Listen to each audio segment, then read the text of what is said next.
So what is that like, you being like the most famous broke niggas around? Because I've experienced this a couple times. Myself being like, everybody think I got it and shit, but I ain't even got to ride home. They see you on this 50 all day, they think, he fucking with 50, he good.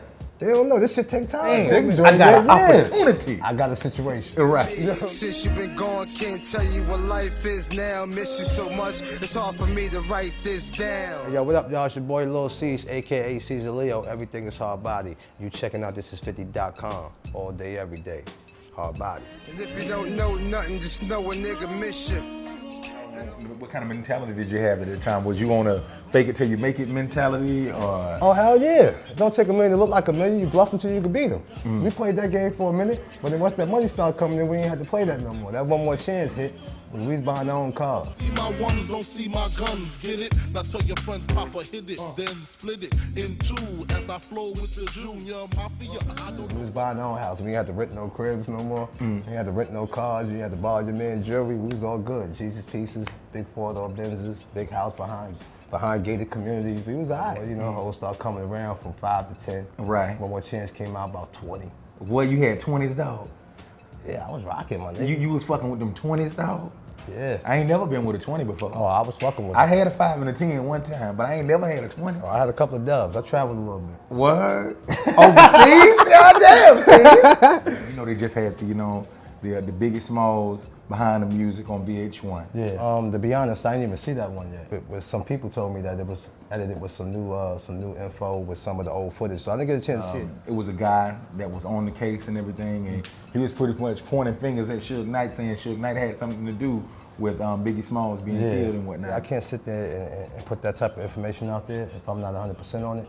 But at the end of the day, man, his name keep coming up in that. Of course, it's not a good situation, and I ain't gonna act like it's a good situation, but it is what it is. Till we come down to the bottom of it and see what it is, it's definitely not nothing to talk about as far as blogs and internet and situations like that. That's a real deal situation.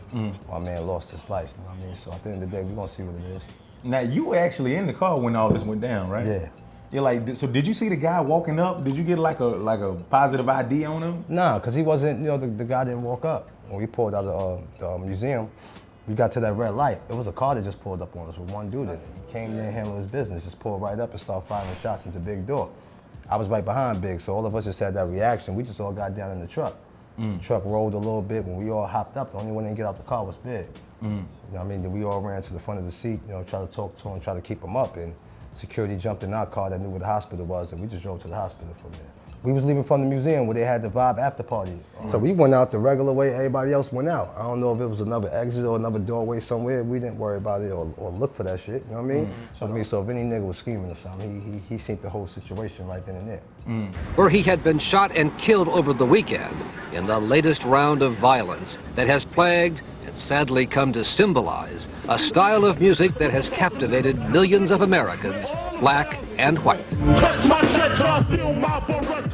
You didn't think that nothing was gonna happen like that when you got the fire department, police, you got all type of security out there. That's the last thing you think, well, that something that was gonna happen is Big getting killed 2 minutes later, you know what I'm saying? I watched like a special with him, you know what I'm saying, talking about like how he felt like everybody was, like he was paranoid and felt like people wanted to kill him and everything. And, he'd be waking up in the middle of the night in cold sweats. Yeah, we was getting high. That's all that was, right there. Niggas saying that they wish Big and Pop was here. They lying. If they was here, they wouldn't have careers. This is it changed real quick. The same motherfucker that probably hated you a week ago see you on top now. The same nigga that want to be around you. For what reasons, who knows, you know what I'm saying? But that's just what happened. Just with dealing with that success so fast, of course you're gonna be paranoid. Nigga, you ain't getting high every day, you getting money now, the whole situation changed. So now you can't look at everybody like they're friends or niggas that's associate niggas around you. They could be around for a whole nother reason, especially from where we come from. We was all teenagers too, you know what I mean? Big was only, 19? I was only about 14, 15 years old. So why was this nigga letting you be his friend and you was only 14, 15? What did he need you for? Like, why did he like you that much? You're like, hey man, you gonna be my best friend. Yeah, you little nigga, come on over. He lived on one St. James, I lived on the other St. James. And I was just a little nigga that was just out there just getting into the wrong things. And he peeped it, and he was just like, yo, if I get on and I pop, I'm gonna take you with me. You know? And did you used to sell dope for him? Nah. I mean, I hustled before, but you know that shit was short and sweet. I did that shit for about a couple of months. No, I'm talking about like I'm trying to see exactly how y'all be friends. Nah, that was just situations around the way. We grew up around the same neighborhood. I mean, I knew Big since I was about 4 or 5 years old, and I used to walk to school. He used to be sitting out there hustling. He'd give me $4 or $5 to go to school with. Shit like that. So when I got like around 11 to 12, started going to junior high school, and I started sitting around the little dudes, and eventually I made my way on Fulton Street. Then Big got his record deal, and I started traveling with him.